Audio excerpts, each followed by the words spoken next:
ఈ వీడియోలో మనం ఏకవస్తు మార్గము దీనికి సంబంధించిన కొన్ని ఉదాహరణలు చూస్తాము. Examples related to unitary method. ఏకవస్తు మార్గంని ఇంగ్లీష్లో యూనిటరీ మెథడ్ అని అంటాము.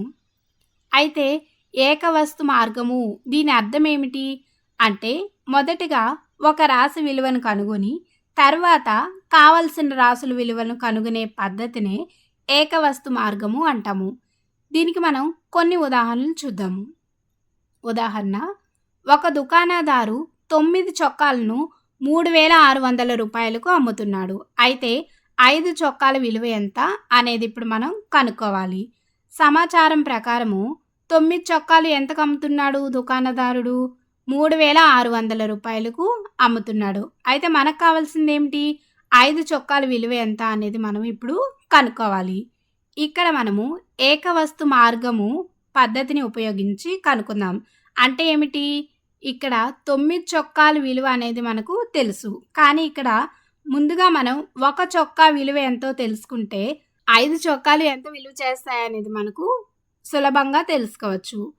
ఇప్పుడు ఒక చొక్కా అనేది మనకు ఏ విధంగా తెలుస్తుంది అంటే, 9 చొక్కాల విలువ మనకు తెలుసు కాబట్టి 3600/9 దీన్ని మనం చేస్తే ఒక చొక్కా విలువ ఎంతో తెలుస్తుంది. ఇక్కడ 9 నాళ్ళు 36 కాబట్టి ఇక్కడ చూడండి 4 వస్తుంది. అంటే ఒక చొక్కా విలువ ఎంత అవుతుంది? 400 రూపాయలు అనేది తెలిసింది ఇప్పుడు. కాబట్టి దీని నుండి మనము 5 చొక్కాల విలువ ఎంత అవుతుందో తెలుసుకోవచ్చు కదా. మరి 5 చొక్కాలు ఏ విధంగా కనుక్కుంటాము? 5 ఇంటూ ఒక చొక్కా విలువ 400 రూపాయలు కాబట్టి 5 ఇంటూ 400 రూపాయలుగా మనం రాసుకోవచ్చు. అప్పుడు 5 చొక్కాలు ఎంత అవుతుంది? 2000 రూపాయలు అవుతుంది. అంటే 5 చొక్కాలు 2000 రూపాయలకు దుకాణదారుడు అమ్ముతాడు అని మనం చెప్పచ్చు.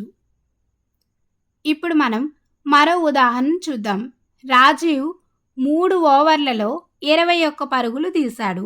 అయితే రాజీవ్ 7 ఓవర్లలో ఎన్ని పరుగులు తీస్తాడు అనేది మనకు ప్రశ్న. ఇక్కడ ఇచ్చిన సమాచారం ప్రకారము రాజీవ్ 3 ఓవర్లలో ఎన్ని పరుగులు తీశాడు? 21 పరుగులు తీశాడు. మరి 7 ఓవర్లలో ఎన్ని పరుగులు తీస్తాడు అనేది మనం కనుక్కోవాలి. ఇక్కడ కూడా మనము ఏకవస్తు మార్గం పద్ధతి ద్వారా కనుక్కుందాం. అంటే ఒక ఓవర్కు రాజీవ్ ఎన్ని పరుగులు తీస్తాడో తెలిస్తే 7 ఓవర్లకు ఎన్ని పరుగులు తీయగలడో మనకు తెలుస్తుంది.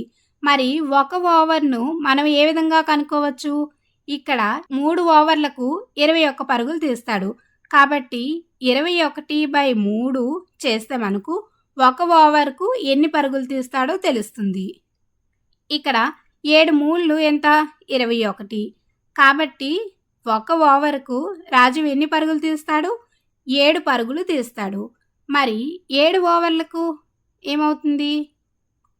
7 ఇంటూ ఒక ఓవర్కు 7 పరుగులు తీస్తాడు కాబట్టి 7 ఇంటూ 7గా మనం రాసుకోవచ్చు. అప్పుడు ఏమవుతుంది? 7 ఇంటూ 7 అంటే 49. అంటే రాజీవ్ 7 ఓవర్లలో మొత్తం 49 పరుగులు తీయగలడు అని మనం చెప్పచ్చు.